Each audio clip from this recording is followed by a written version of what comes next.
Well, in terms of a child, I think that the how can I say this? The best way to train a mind, I would say, is love. It's Mm. sorry to use that word that everybody finds, but the the idea of this is related to what I'm talking about in terms of the notion that consciousness stacks up, or that person stacked come together in terms of communion. And so the idea of that communion is the way to train a mind.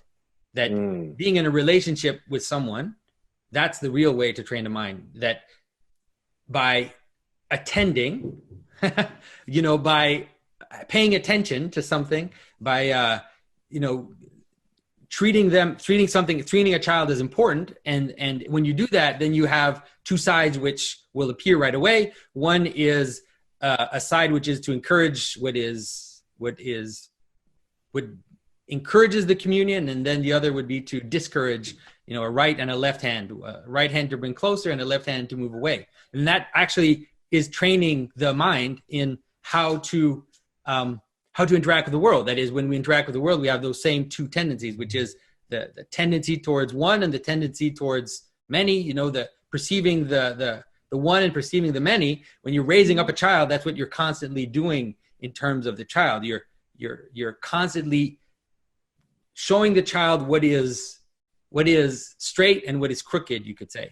And the child will have to explore what is crooked as well. They'll have to, it's part of doing it, but then they'll also see the consequences of the crooked and the consequences of the straight, all this. And so to me, that's how you train a mind. It comes back to this idea that the first reality of human people is people. Like the first thing we care about is other minds, other people. That's what we care about first. Many parents, and I have meaningful experience in this, pretend to attend. And that is really problematic. And this, I think, is a characteristic of a particular kind of mind. So we now have an interesting feedback loop, which is that first question: how do you actually shift your own mind so that a habit of pretending is actually able to be replaced by an actual lived attending, which then gives rise to the possibility of then that relationship with your child that we've identified as perhaps being the way to help them develop their mind. Yeah. And I think that's when, practices like practicing attention itself, in the Christian mystical tradition, you have this idea that there's attention and then there's memory. You always have to remember yourself. The idea is remembering God and remembering death, you could say, remembering the two extremes. And when you do that, then you don't get distracted. It happens anyways, but it's like, if you're capable of keeping attention and keeping memory, in the sense of not remembering things in the past, but remembering the sense of staying connected to something. Remembering. Yeah, exactly. So it's like you're in this state of attention and memory, and then it's more difficult. Then you won't pretend, or if you do, Yep. it'll be malicious if you do. It won't be like it'll be even worse if you pretend when you're attending, because it'll almost be immoral, because you'll be doing it out of Yes, I would say it'd be profane. Yeah, because usually we're distracted. That's why we pretend. That's why we don't attend to our children, because it's like we're there with our children, but we're thinking about our job, we're thinking about whatever other problem, some stupid thing someone said on Facebook or whatever, and then we're not there. And I do think that being there, like giving a child attention for like 10 minutes, like actual real attention. I mean, you can feed a child, that child, like actual real attention. I've noticed that if I can do that with my kids for like 10 minutes a day, they're happy. Then after that, it's like everything kind of is together. But if I can just like focus for 10 minutes, then real attention, then they know that you care, and they know that they're part of this family. We homeschooled our kids. And now my daughter, she decided to go to school. She's 12. And we were really nervous at first, because obviously homeschool is different, just the whole approach, and it's more holistic. It's more about people and relationships, and giving the kid time to be really bored, Mm. so that they're thinking about stuff. And that, my son picked up the piano just because he was so bored, and he just started playing 3 hours a day. And we're like, yeah, it works. But we were a little afraid of the academic part because, we didn't hammer on that as much. And so our daughter went to school and she did totally fine. Like, she's completely fine.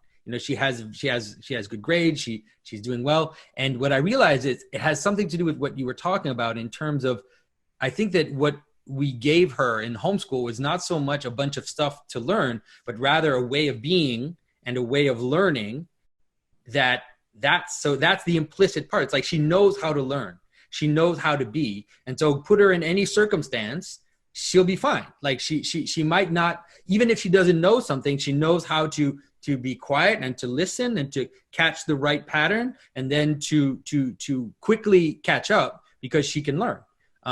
And I was like, oh, okay. So that I was like, okay, now I know why we homeschooled. Like, I understand what the advantage was. It was really teaching them to be a person first. And then, after that, you can just let them loose and they'll do whatever. They'll be fine. So much of what we are is just about being with other people. And it's just about, and I say that I'm on YouTube and I'm talking and I'm explaining stuff to people, so it's not, I don't think there's anything wrong with that. But so much of what we are is just this, like, we're communal beings. When we're meant to be together and we learn from each other. And so you can kind of understand the idea, of a saint or of a starret, like a spiritual guide or something.